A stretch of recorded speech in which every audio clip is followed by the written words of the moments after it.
उपकार जिनवरनो कुंदनो ध्वनि दिव्यनो जेन कुंद ध्वनि आप्या अहो आ गुरु काननो। देवलाली प्रांगण की स्थापना पूज्य गुरुदेव श्री की वाणी का रसास्वादन सभी लोग, विशेषकर बंबई के, गुजरात के लोग बिना किसी बाधा के ले सकें, इस उद्देश्य से पूज्य शांताबेन के आशीर्वाद और उनके कर कमलों से हुई थी। उसी श्रृंखला में हमारे ट्रस्टी गणों ने साल में 5, 7, 8 कार्यक्रम सुनिश्चित किए, जिसमें सैकड़ों लोग आते हैं और अनेक तरह से कार्यक्रम आयोजित होते हैं पूजन विधान के साथ में। शुरुआत में दादा का आशीर्वाद बहुत प्राप्त हुआ। समझ लो दादा ने ही इस संकुल को अपनी वाणी और अपने प्रभाव से सींचा, जिससे आज ये रूप हमें दिख रहा है। इसका आधार पूज्य गुरुदेव श्री की वाणी है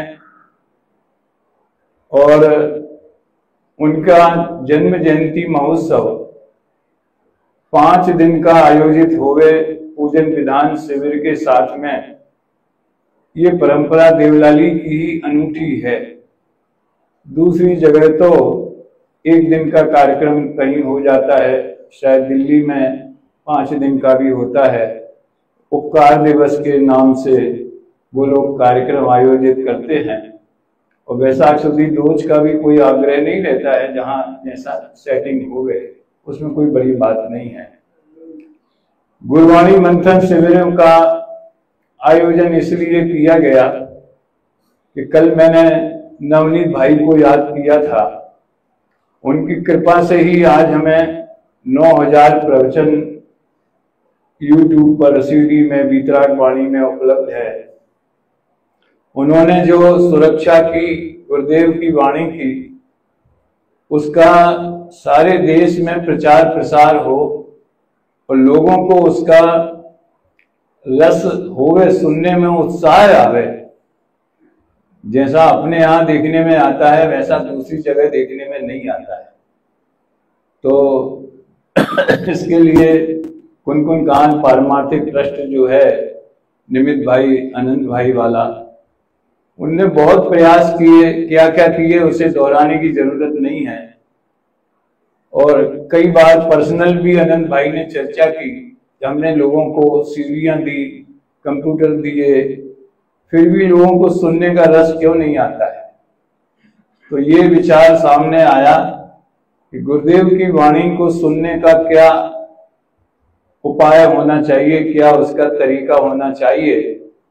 उसके लिए उस गुरुदेव की वाणी का ही और मंथन किया जाए।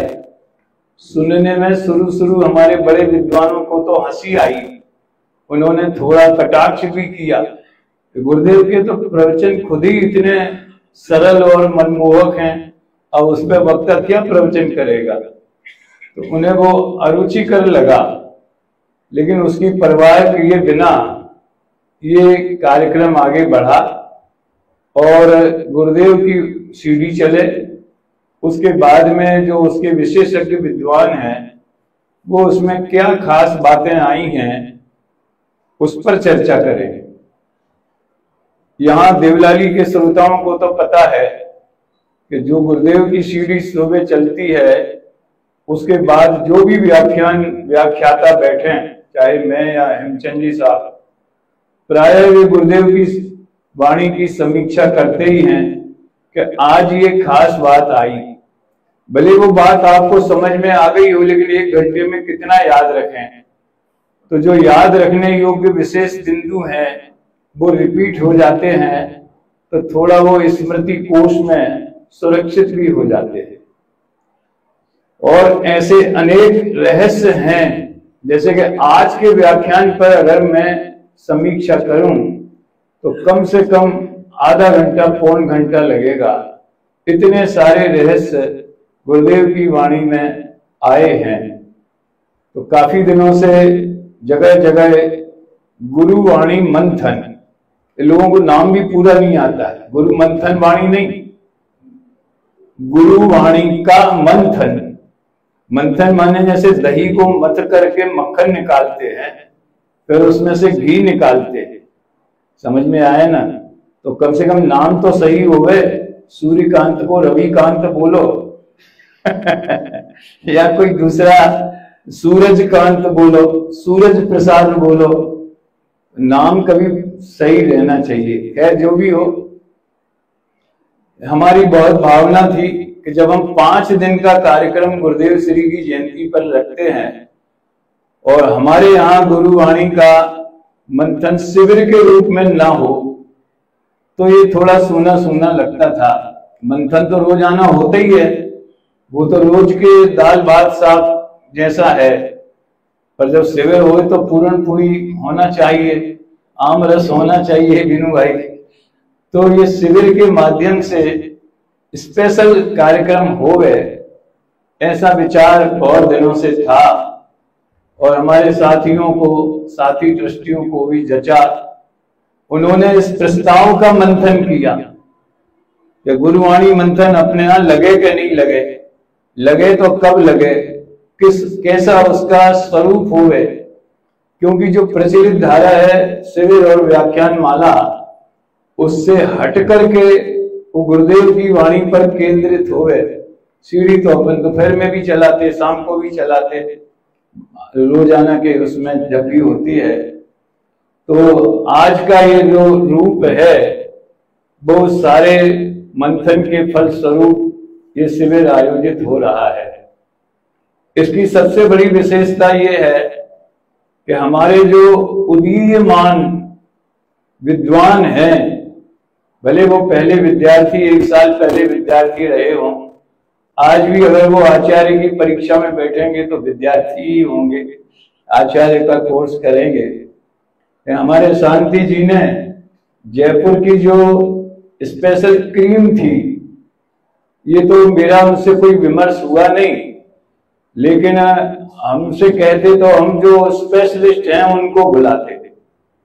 मनीष जी को कहते, वीर सागर को कहते, या और भी लोग जो हैं हमारे, विराग जी हैं, देवेंद्र जी बिजोलिया, मतलब देवेंद्र जी, विराग जी, रजनी भाई, ये विद्वान तो ऐसे हैं कि जिनने प्रत्यक्ष गुरुदेव को नहीं सुना तो भी वो गुरुदेव के इतने रसिक और गहरे, उनकी शैली से, उनके तत्व की गहराई से इतने परिचित हैं कि अच्छे अच्छे श्रोताओं भी वहां तक नहीं पहुंच पाए। जिन्होंने सुना था ऐसे लोग भी नहीं पहुंच पाए। तो हम उन स्पेशलिस्ट को बुलाते थे। लेकिन ये हमारे जो उदीयमान विद्वान हैं उन्हें बुलाया गया।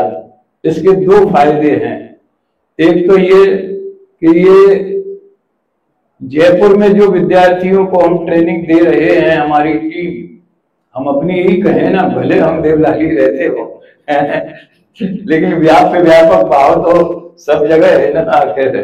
तो वो छात्र हमारे कितने गहराई से गुरुदेव की वाणी को पकड़े हुए हैं, उसका एक नमूना कहें, सैंपल, वो मुमुक्षु समाज को मिले। तो वो भी अपने बच्चों को इसमें जोड़ने का प्रयास करें, उनके बच्चे भी उत्सुक हो गए कि हम भी गुरुदेव का प्रवचन सुने और उसका रहस्य उद्घाटन करें। तो हमारे जो 3 बालक आए हैं वो आपके सामने अभी क्रम से आएंगे। फिर उन्होंने जो मंथन किया है उसमें कोई संशोधन हो गए, सुधार की तो कोई गुंजाइश वैसे होगी नहीं, क्योंकि ये सब उस तत्व को समझने वाले हैं। इसलिए गुरुदेव ने कुछ कहा और ये कुछ उल्टा सुल्टा बोलेंगे, इसकी तो संभावना कतई नहीं है। फिर भी आप इस बात को आपने छोड़ दिया, ये बात अगर और आप लेते तो बहुत अच्छा होता। तो एक तरह से ये गुरुवाणी मंथन का प्रशिक्षण का कार्यक्रम भी है। जैसे हम अभी चैतन्य धाम में लगेगा, अपने यहाँ भी लगे प्रशिक्षण शिविर, तो हम बच्चों को बताते हैं कि आप कैसे खुद पढ़ें, कैसे अनुकरण वाचन कराएं, कैसे प्रश्नोत्तर करें, कैसे उस विषय को समझाएं, फिर कैसे उसका मूल्यांकन करें, ये सारे स्टेप बताते हैं। तो उसी तरह ये गुरुवाणी मंथन शिविर तो है ही, लेकिन ये उदीयमान विद्वानों के आने से गुरुवाणी मंथन का प्रशिक्षण भी इसमें होगा। और इसमें हमारे साथी अनिल जी भी, उनके भी समझ लो अनुभवों का लाभ हमें इसमें मिलेगा। मैं भी पूरा प्रयास करूंगा कि गुरुदेव की वाणी में जो आया है वो भी कहूं, और बच्चों के लिए भी, जो आप सबके लिए भी हितकारी होगा, उसकी चर्चा करूं।